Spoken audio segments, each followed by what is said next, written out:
L'importance particulière du rôle médical, c'est son expertise, sa grande expertise clinique, et c'est lui qui peut le mieux comprendre ou connaître les besoins de la clientèle.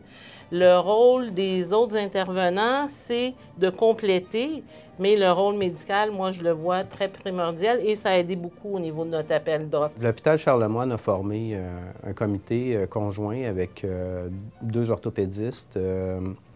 Il y avait les infirmières responsables de la stérilisation, des achats, des gestionnaires de l'hôpital, puis il y avait aussi des ingénieurs qui étaient impliqués pour le choix des matériaux pour tous les implants prosthétiques à l'hôpital Charlemagne. On a commencé par revoir comme chirurgien ce qu'on voulait avoir, ce qu'on voulait comme implant, les types d'implants selon les patients, etc.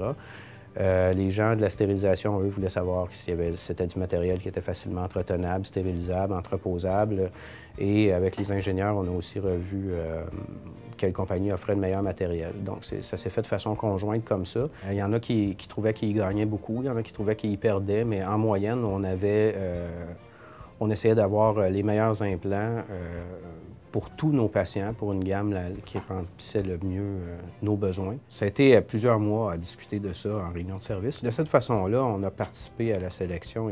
L'impact, c'est comme changer les bâtons de golf pour un golfeur. C'est pas un désastre, mais ça demande une certaine période d'adaptation.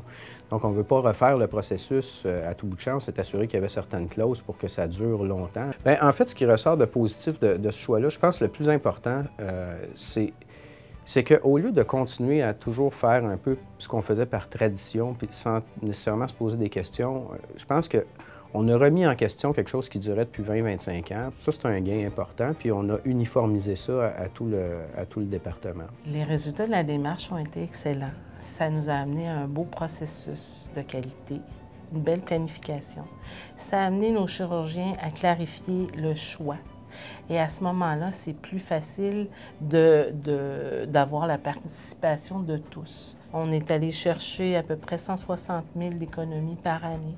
Ça représente à peu près 780 000 sur 5 ans. Moi, je pense que c'est un processus qu'on doit étendre à différentes catégories de produits parce qu'il permet de rendre l'établissement plus efficient et en même temps, ça amène une belle collaboration avec l'équipe et avec le corps médical.